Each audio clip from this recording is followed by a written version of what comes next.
Identidad, cultura y el acontecer diario están en La Hora del Museo. Desde ahora, les invitamos a un encuentro cotidiano con nuestra historia. Aquí comienza La Hora del Museo, un programa del Museo Histórico Nacional y RadioSat 94.5. Bienvenidos, estamos en un nuevo capítulo de La Hora del Museo, este espacio del Museo Histórico Nacional.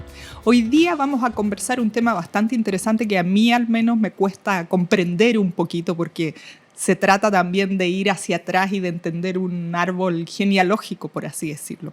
Vamos a estar hablando de la monarquía inglesa, en particular de un hecho que ocurrió hace algunos días, que es la coronación de Carlos III, espero no equivocarme, es tercero. Y para ello nos va a acompañar el día de hoy Fernando Wilson. Él es profesor en la Universidad Adolfo Ibáñez, es doctor en historia. Bienvenido, Fernando, a La Hora del Museo. Muchas gracias por la invitación y espero estar a la altura de las circunstancias. Aquí felices de poder abordar este tema. Estábamos conversando un poquito antes de empezar la emisión de este programa y decíamos, a veces uno se queda con la idea de un tema, tú me decías, muy de papel cuché, muy de revista, de glamour, uno se queda con la alfombra roja, pero sabemos poco de la historia y de todo el entramado que tiene esto. Como chilenos nos llaman la atención muchas cosas que nos cuesta entender. Cuando estuve en Europa hace harto tiempo ya, yo pensaba, en esa época yo era estudiante universitaria, qué difícil ser europeo porque uno se tiene que aprender la historia de las monarquías para atrás que comienzan. 2 milenios y fracción, digamos, por lo menos. Entonces, yo llego un poquito como hasta la bisabuela de la reina, que en paz descanse, en mi conocimiento más a cabal de la historia. Pero nos cuesta entender, y empecemos por ahí, el cariño que le tienen los ingleses a la monarquía y todos los homenajes que le hacen y esa cercanía, por así decirlo, porque para nosotros es tan lejano.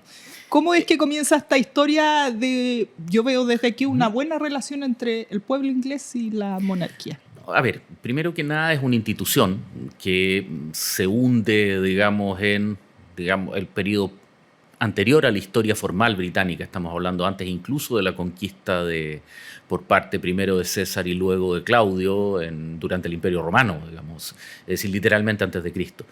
La estructura que devino posteriormente en la monarquía, que tiene hitos críticos como las invasiones vikingas, antes que eso el abandono de Roma, las invasiones vikingas, la llegada posteriormente de los anglos, jutos, sajones, invasión normanda con Guillermo el Conquistador, la Guerra de las Rosas, etc. Todo ello va configurando un escenario en el cual la vida inglesa y británica en general ha sido tremendamente convulsionada.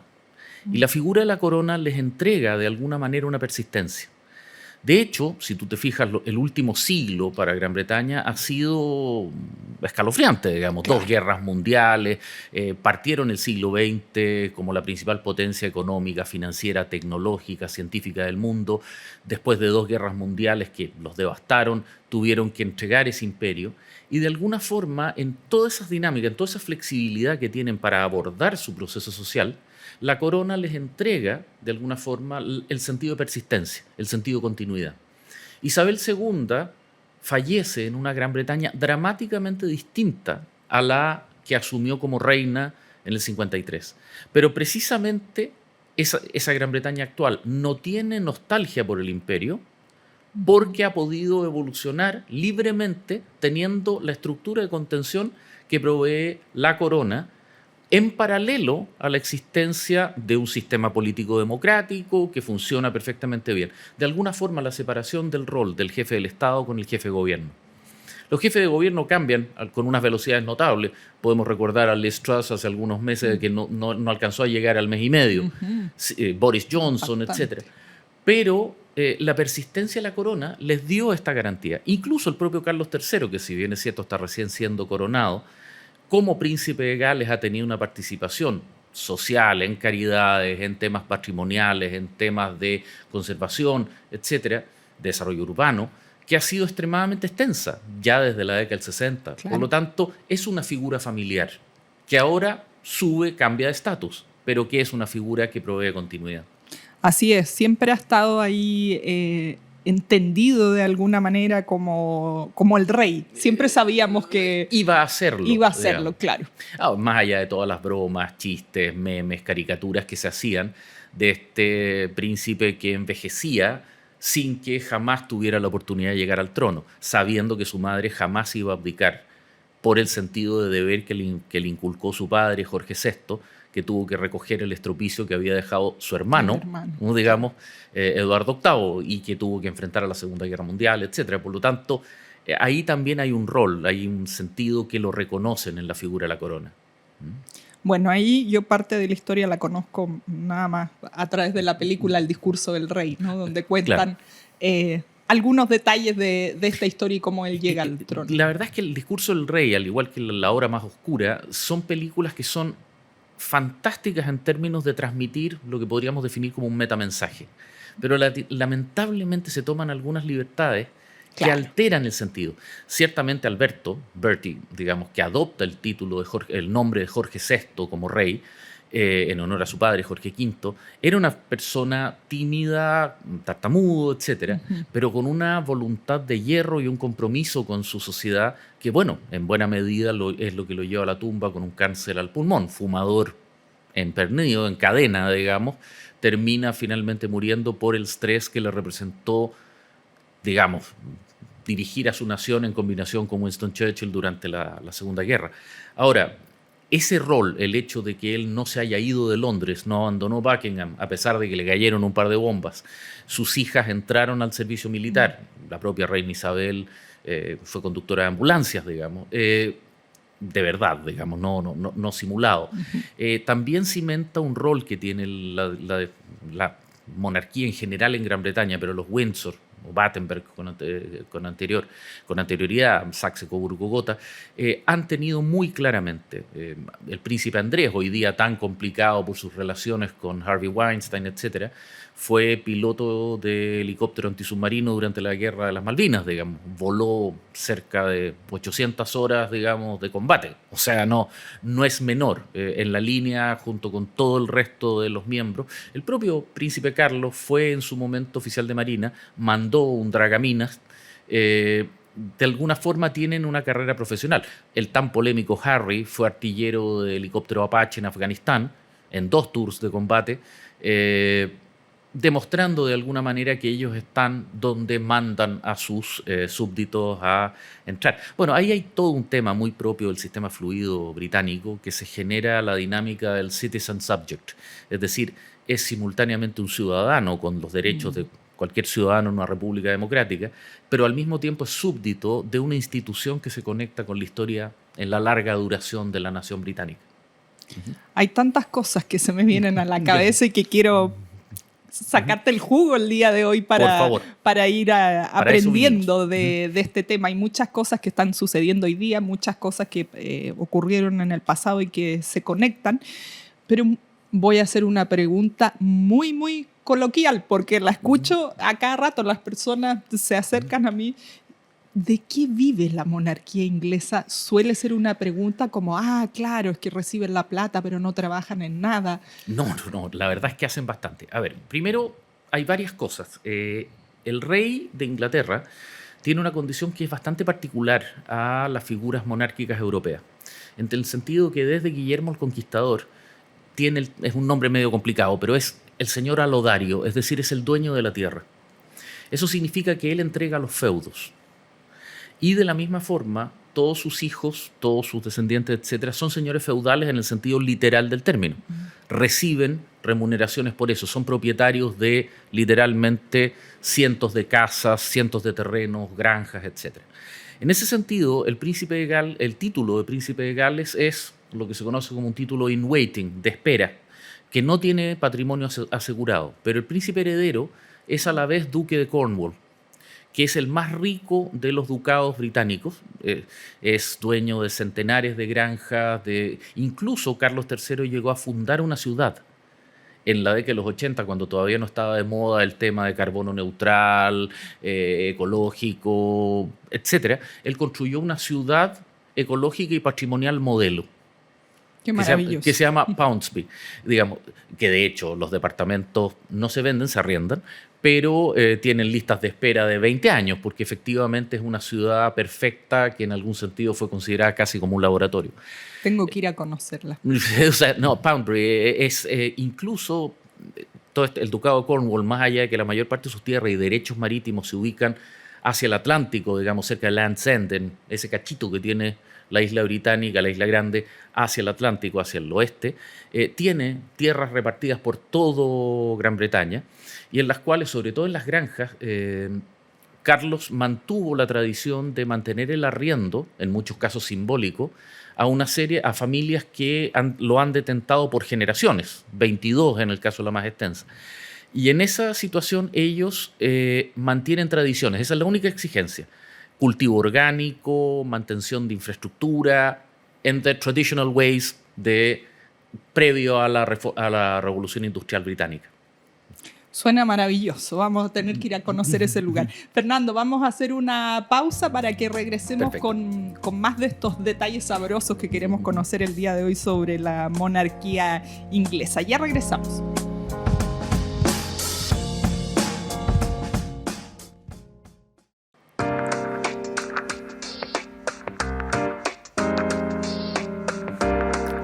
Hoy, aquí en la hora del museo, estamos conversando sobre un hecho que ocurrió hace algunos días, la coronación de Carlos III como rey.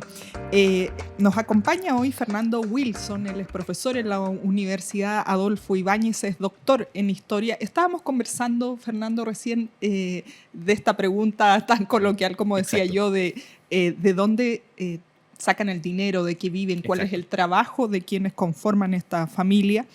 Tú me decías que están en el ámbito, en el negocio de los bienes raíces, esta ciudad modelo, pero con unas ideas bien interesantes, porque a veces se los sataniza de alguna manera o se los pone en extremos que es bueno analizar que no todo es tan negro ni tan blanco. Exacto, o sea, en ese mismo sentido ellos tienen una responsabilidad enorme de mantención y también una responsabilidad social, porque ellos a la vez canalizan en el sentido positivo que tenía el mundo feudal británico, particularmente después del siglo XIV y la peste negra, ellos canalizan la voluntad social.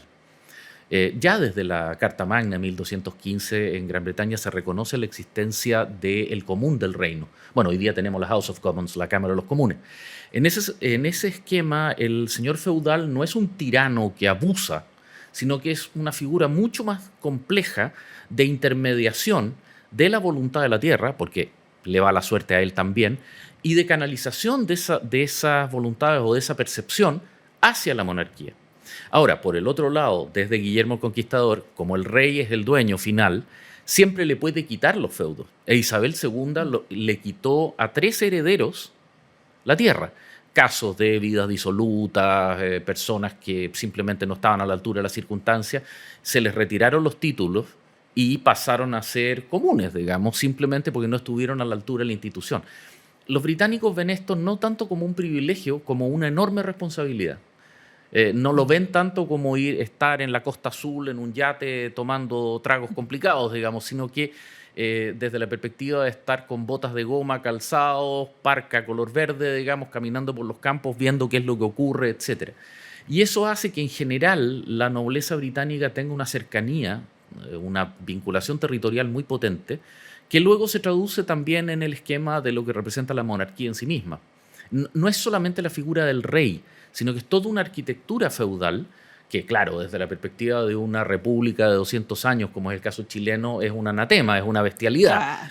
Pero, digamos, uno se imagina a Barros Arana, digamos, escribiendo esto y le da un infarto, digamos. Pero, por el otro lado, para una sociedad que ha desarrollado este concepto a través de milenios, es su forma natural de gobernarse y de funcionar. Bueno, no es casualidad que Hobbes, Locke, Hume, Adam Smith hayan sido todos británicos o escoceses, digamos, proyectando precisamente, consolidando los balances de poder, los equilibrios en este mismo sistema. Quiero preguntarte muchas cosas, Fernando. Voy a ir al día de hoy. También me voy a pasar a las páginas de las revistas. nos cuesta entender también cómo es que el príncipe Harry, o ya no príncipe, diga que se sale de la monarquía. No sé si lo estoy entendiendo bien o diciendo bien. ¿En qué consiste a dar un paso al lado de la familia real? A ver, en términos prácticos, él dejó de ser un working member of the royal family, es decir, dejó de ser un miembro trabajador. Es decir, se alejó de su rol dentro de la familia real, dentro de la cadena de sucesión, para iniciar su propia vida personal en California con su esposa, etc. Eso significa que él, por un lado, abandona sus responsabilidades, lo cual no es menor, los británicos no se lo perdonan, pero por el otro lado significa también que deja de recibir cualquier estipendio, beneficio, viático, etcétera, que le provea el Estado en relación a las funciones que estaba cumpliendo. Se acabaron pasajes en avión gratis, cosas por el estilo, para ir a inaugurar cosas, visitar o asumir roles de representación del Estado. Pero eso tiene un componente blando nuevamente que es tremendamente serio, que es que la sociedad británica se siente traicionada. Es decir, de alguna manera se construye esta visión binaria entre William y Catherine, que representan príncipe de Gales, princesa de Gales, que pasan a ser como de alguna manera los herederos modelo. Claro. Y Harry, que deslenguado, recordemos que se disfrazó de nazi en una fiesta de disfraces y una serie siempre de tonteras. Siempre lo pillan fiesteando haciendo, parrandeando, digamos. Ahora, hay una brillante tradición en los Windsor de eso. Eduardo VII también como príncipe de Gales eterno, digamos, esperando a que la reina Victoria le dejara el trono. Posteriormente el propio Eduardo VIII. Fueron figuras, digamos, también bastante parranderas, pero en el caso de Harry tiene la mala suerte de vivir en la era de las redes sociales, del Twitter, claro. Y convengamos que también quizás hay un problema de Meghan Markle en entender el sentido de la monarquía, quizás un exceso de búsqueda de exposición y de lo que podríamos llamar prensa rosa hollywoodense, esta cosa de convertirlo todo en un escándalo y terminar en Oprah, en estos programas, estos sitcoms norteamericanos. En Gran Bretaña cayó pésimo. Y la mejor demostración de eso quedó en la propia coronación. Harry fue solo y apenas terminó el rito de la coronación, no acompañó al resto de la familia real a presentarse en el balcón de Buckingham, sino que se fue inmediatamente al aeropuerto, donde tuvo que esperar 4 horas un vuelo de vuelta a California. Es decir, él mismo se autoexilió. Yo tiendo a creer que él está comenzando a comprender el alcance de lo que hizo y de las consecuencias que esto generó en términos de que quedó fuera de una institución que para los británicos es simultáneamente bonita y muy importante, muy relevante en términos de su trascendencia. Vamos al tema principal que nos convoca hoy, que es la coronación del padre de Harry, después de haberlo esperado por muchos años, su madre muy longeva y además tremenda figura en toda la historia, no solo mirándola como por estos días. Bueno, la reina es el reinado más prolongado en toda la historia británica, la que no es corta, digamos, o sea, no es menor. Con un gran trabajo, muchos hitos, participó en miles de cosas, muchas cosas, ¿no? Coronan a su hijo Carlos, claro. Que él también fue parte de tantos escándalos, la tragedia de la muerte de Lady Di, exacto. Con todas las conspiraciones que se montan al respecto. Por supuesto. Sin embargo, Carlos, de todas formas, no se apega a las tradiciones en el sentido de que se casa con una mujer que no pertenece a otras monarquías. ¿Cómo es que se ha ido abriendo, digamos, estas leyes, por así decirlo, estas convenciones que antes eran impensadas? A ver, es que esa es una de las grandes contradicciones y quizás precisamente una de las grandes ventajas que los Windsor han logrado construir.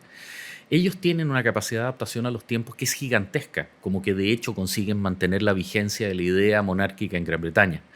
Y una de las herramientas para eso es precisamente ser capaces de balancear con mucha delicadeza el rito tradicional, en algunos sentidos milenario. Había elementos que vienen desde el 1066 hasta innovaciones que se agregaron ahora, como la presencia ecuménica, etc. En esa situación, el arte es cómo conservar lo fundamental e innovar lo accesorio. Fue una ceremonia considerablemente más corta que la coronación de su propia madre y que decir de su abuelo y de la propia reina Victoria, que se extendió por 6 horas y media, pero obviamente no era transmitida Era un ritual cerrado solamente para los nobles presentes. Es decir, de alguna forma la habilidad de los Windsor es precisamente ir percibiendo esa situación.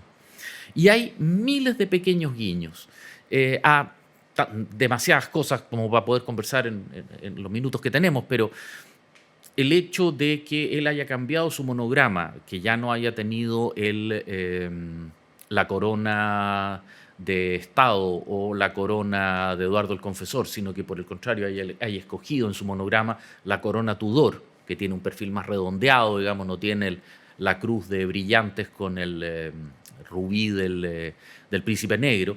Todo eso marca de alguna forma vinculaciones, tradiciones, guiños a otras etapas de la historia. Por favor, su propio nombre, Carlos III. Carlos I fue, digamos, rey, es el único rey que ha sido decapitado fuera de la Torre de Londres, porque se le construyó un cadalso frente al Parlamento cuando, tras perder la guerra civil de 1642 a 1649, cuando él trató de establecer una monarquía absoluta, se le construyó un cadalso para que lo último que vieran sus ojos era el Parlamento al que trató de violar.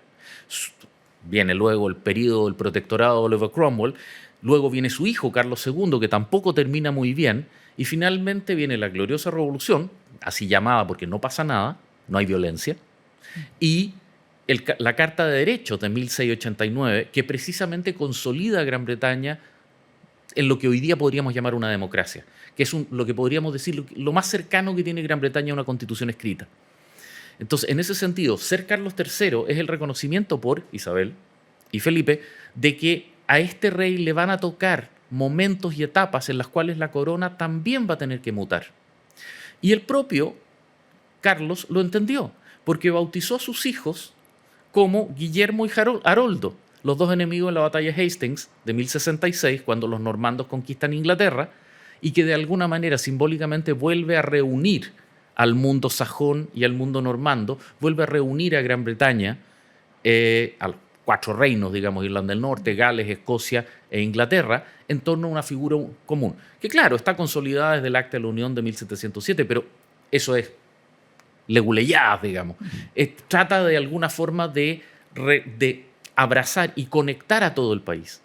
En ese sentido, no deja de ser llamativo el hecho que, bueno, William, por Guillermo el Conquistador, es hoy día el príncipe de Gales quien va a ser rey, y Harold, el perdedor en Hastings, el último rey sajón, el último rey escandinavo, es Harry, digamos, o sea, con todo lo que ello implica, ¿no? Con todo lo que ello implica. Entonces, son conexiones con un pasado literalmente de milenios. Bueno, quiero que sigamos escudriñando aquí en la historia de la monarquía, que para nosotros a veces se ve tan lejano por toda nuestra historia en América Latina, y además que estamos vinculados a España, a lo que fue el Imperio Español, y a veces nos alejamos bastante de esta mentalidad bien diferente que es la mentalidad británica. Es que son dos monarquías muy distintas. La monarquía española es predominantemente foral. Eso significa que la relación del rey con los distintos territorios, incluyendo América, tenía características completamente distintas. La monarquía británica, precisamente desde el 1066, es mucho más centralizada, precisamente porque Guillermo consolida el poder. Entonces, en ese sentido, los reyes, bueno, nuestra propia independencia entre 1810 y 1826 refleja precisamente ese proceso. La convocatoria, juntas en Cádiz, etc. Todo eso muestra una monarquía mucho más pactista y mucho más coyuntural, si se quiere, en términos de sus relaciones de poder, que un sistema británico que es mucho más vertical y en el cual le has asegurado la permanencia hasta el día de hoy. Bueno, el rey Farouk de Egipto decía en el año 47 que en 50 años solamente iban a quedar los 4 reyes de la baraja y la reina de Inglaterra, digamos, precisamente reconociendo esta situación. Otro punto también crítico. Fernando, Perdón. Estamos sobre el tiempo. No quiero perderme nada de esta conversación, así que para que podamos extendernos en el siguiente bloque. Hacemos una pausa. El día de hoy conversando con el profesor Fernando Wilson. Él es doctor en Historia y es, como les decía, académico en la Universidad Adolfo Ibáñez. Estamos conversando sobre la monarquía inglesa y en particular sobre la coronación hace algunos días de Carlos III. Ya regresamos.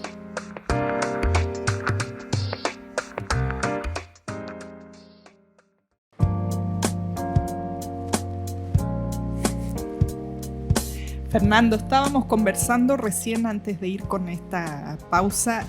Nos quedamos con unos detalles ahí en el tintero que yo quería darles el tiempo necesario para seguir conversando acerca de las diferencias entre las monarquías.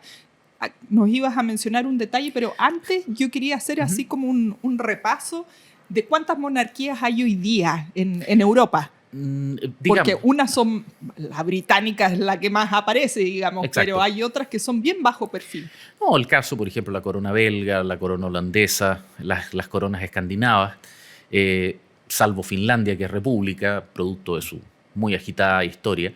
La verdad es que lo que es escaso en Europa, salvo en Europa del Este, donde sus casas monárquicas fueron depuestas tras la conquista, la liberación y conquista soviética durante la Segunda Guerra Mundial, en general toda Europa occidental, salvo Alemania y Italia y Francia, son monarquías.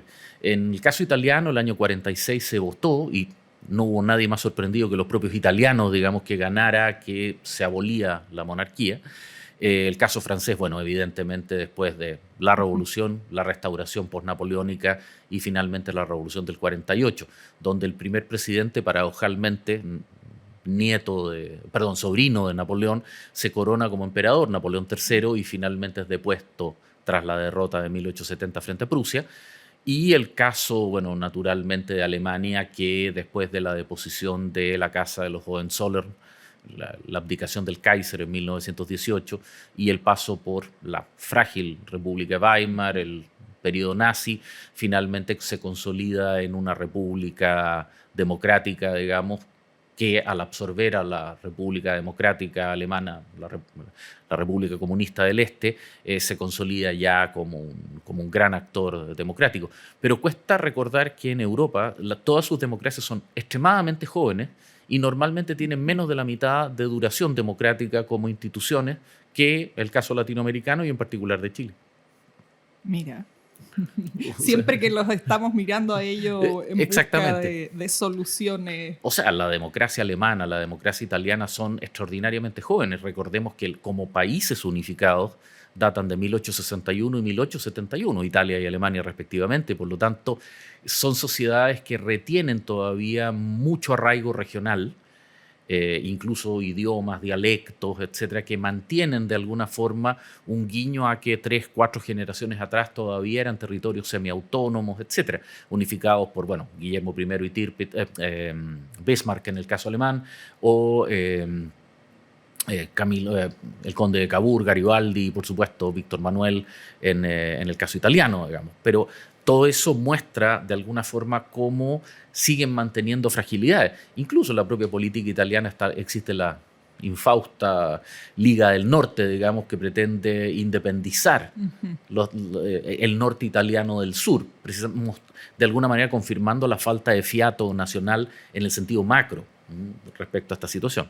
Sí, siempre, bueno, se da también en España, en Italia, sobre todo que los nortes respecto a los sur. Autoadjudican que ellos son, digamos, los que producen, los que ponen la plata.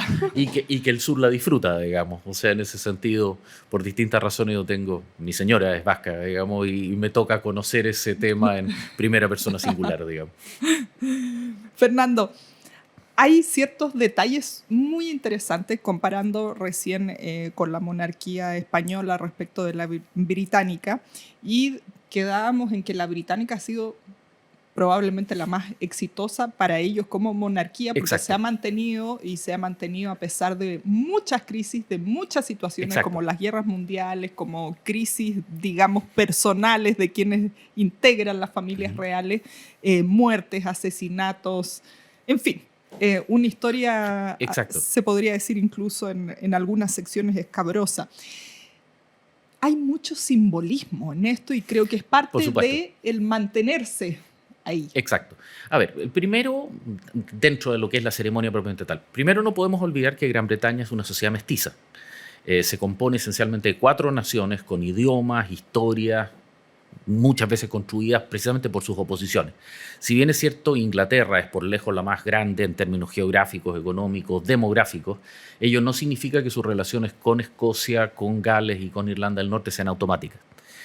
La corona es el gran factor aglutinador de las 4. naciones y además de todo el Commonwealth. Pero en ese mismo sentido, la historia de la corona británica paraleliza, digamos, de alguna forma la construcción de lo que podríamos decir, que los mismos británicos denominan como The Nation, digamos, la nación por oposición a The Crown, y que es precisamente los rituales a través de los cuales esto ha tenido que irse desarrollando. El primer rey coronado en Westminster, 6 días después de derrotar y darle muerte a Haroldo en la Catedral de Westminster, es precisamente Guillermo el Conquistador.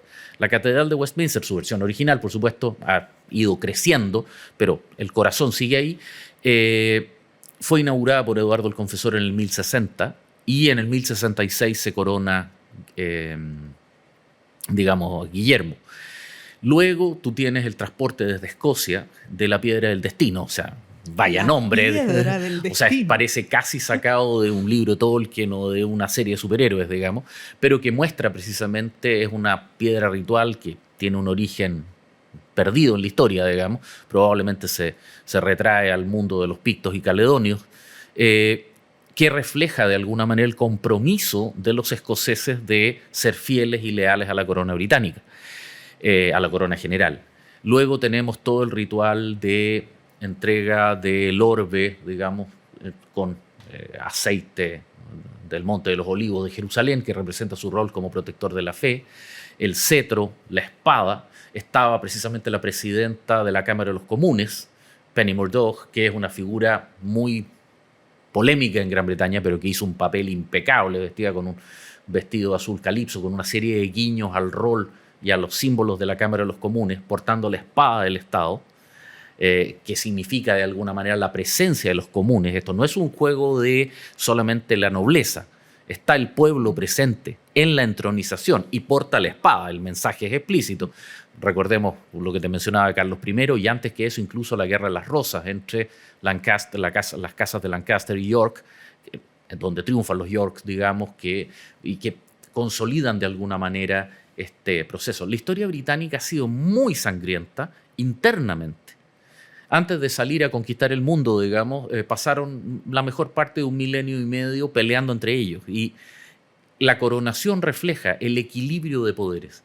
De hecho, un elemento que lamenté mucho que no se mencionara mucho durante las presentaciones en Chile, es que de alguna forma la coronación tiene una equivalencia, que ocurrió sin mayores ecos en nuestro país, que es la apertura del Parlamento. Que una vez el monarca es coronado, cuando va a inaugurar las sesiones anuales de la Cámara de los Comunes y de la House of Lords, llega con una delegación que va precedida por un funcionario que es conocido como el Black Rod, que va adelante y a quien la Cámara de los Comunes le cierra la puerta en la cara. Él luego golpea 3 veces y dice: ábranle al rey. ¿Qué rey? El que jura respetar los derechos de esta Cámara. Ahí se le abre la puerta, bueno, tú comprenderás, la puerta ya tiene una marca, digamos, hecha a través de los siglos, y luego el rey pasa, se sienta en el trono que está a la cabeza de la mesa del secretario, digamos, del presidente de la Cámara de los Comunes. Incluso el año pasado, todavía con la reina Isabel viva, fue Carlos, pero llevó la corona. La delegación llevó la corona de Estado que fue colocada al lado de él para que quedara nítidamente claro que él solamente era un representante, no era el rey. Hoy día, porque ahí hay otro elemento que también es muy importante, la corona británica está asociada, valga la redundancia, a la figura de las coronas, no al trono. Cierto eso. Entonces, en ese sentido, si bien es cierto, está el asiento de coronación, que data del siglo XV, etc., la figura de la corona lo conecta con la persona que a su vez representa la institución monárquica. El ritual de apertura del Parlamento es, por decirlo de alguna forma, una revalidación anual del pacto social que se inicia en la coronación y que de alguna manera es la llave de encendido de todo el motor que es la estructura de poder del sistema político británico. Vamos a ir a la última pausa del día de hoy y quiero que hablemos justamente de eso, de la relación entre el Estado y la monarquía, entre la política y la familia real británica. Vamos a hacer una pausa y ya volvemos en esta conversación con el profesor Fernando Wilson.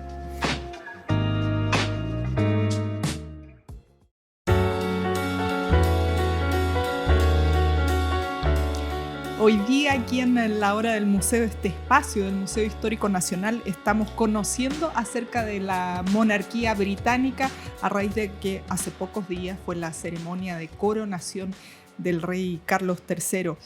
Fernando, nos adelantabas un poquito en la última parte de nuestra conversación cómo se da la relación entre Estado y monarquía, que para nosotros también es un poco desconocido, porque vemos que ciertamente tienen poder la familia británica, pero no sabemos hasta dónde o qué tipo de poder.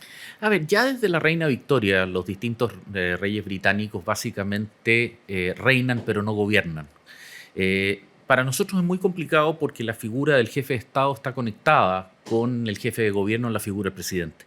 Cuando los británicos la separan, generan un sistema parlamentario en el cual efectivamente se puede llamar a elecciones prácticamente en cualquier minuto. La posición de jefe de gobierno viene antecedida por el hecho de ser diputado o miembro, MP, Member of the Parliament, miembro de la Cámara de los Comunes. Rishi Sunak, el actual primer ministro, y todos, incluyendo Churchill, etcétera, han tenido que ser tales. En ese sentido, ellos reflejan la fluidez de la política coyuntural directa y efectúan el acto del gobierno en un proceso práctico. Pero ellos tienen la potestas, por decir la potestad, el acto, el poder administrativo de dirigir el Estado, que a su vez está tripulado por funcionarios públicos profesionales, con su propio escalafón, etcétera, los famosos civil servants. Pero, en paralelo, cada vez que se produce una elección, cambian las mayorías, los equilibrios en la Cámara de los Comunes, se le tiene que presentar a la Casa Real y el rey tiene que invitar al líder de la nueva mayoría, a Buckingham, para que forme gobierno. Es esa invitación, seguida de la nueva visita, cuando él trae la referencia de quiénes van a asumir los cargos del gabinete ministerial, etc., de alguna manera nunca un rey ha dicho que no, digamos, y es una situación inconcebible, pero de alguna manera refleja el contraste entre la potestad del primer ministro, poder democráticamente electo, y la auctoritas, el peso moral que tiene la figura de la corona. Y en ese sentido, cualquier frase imprudente pronunciada por un rey, una reina consorte en el caso de Camila o en el caso de herederos, etc., se convierte en un elemento tremendamente influyente porque de alguna manera es, si se quiere, la más dura de las órdenes, porque es una orden implícita. Entonces, en ese sentido, los reyes tienen que tener un cuidado gigantesco de no dar a entender nada.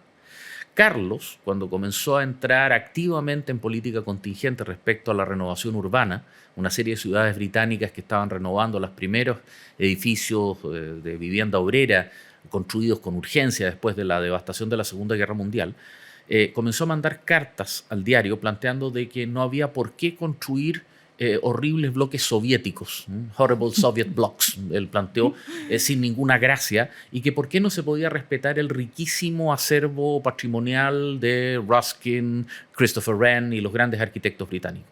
Pero él no lo podía mandar como Carlos, príncipe de Gales. Lo mandaba con un nombre absolutamente falso y mandaba a un delegado, un sirviente, a varias ciudades de distancia, década del 70, a poner la carta en el correo, hasta que lo pillaron porque fueron perseguidos. Pero el hecho concreto es que llegaba a un nivel extremo la prudencia de que no pudiese vincularse la persona con la opinión. Cuando se le enrostra esto, creyendo que se iba a producir un escándalo, él dice, sí, lo hice por prudencia, pero ahora que se descubrió voy a opinar. Y lo continuó haciendo en forma abierta y de alguna manera se le reconoció que era una persona muy educada, muy preparada, muy prudente y que no opinaba antes de asesorarse. Y eso es una imagen que en general no se conoce fuera de Gran Bretaña. Nosotros nos quedamos solamente con el tema de Diana Spencer, etc. No entramos en lo que podríamos llamar la vida diaria. De hecho, se hizo famoso en un incidente que incluso hicieron una caricatura en el Times, cuando él dijo que quería tanto a sus rosales que hasta les hablaba. Todo el mundo se rió de él, pero lo que estaba tratando de hacer era poner el punto de la preservación ecológica y ambiental en la década de los 80, cuando nadie pensaba en este tipo de cosas. Es decir, ha sido muy adelantado. Fue un tipo muy pionero, sí. Y que, bueno, hoy día se le reconoce y se le da dicha situación. Y se le reconoce dicha situación.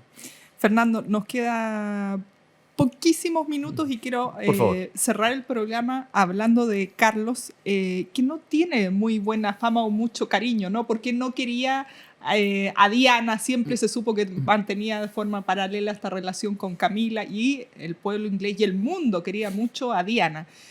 Entonces él quedó un poco ahí como el malo de la película. Hoy día, rey.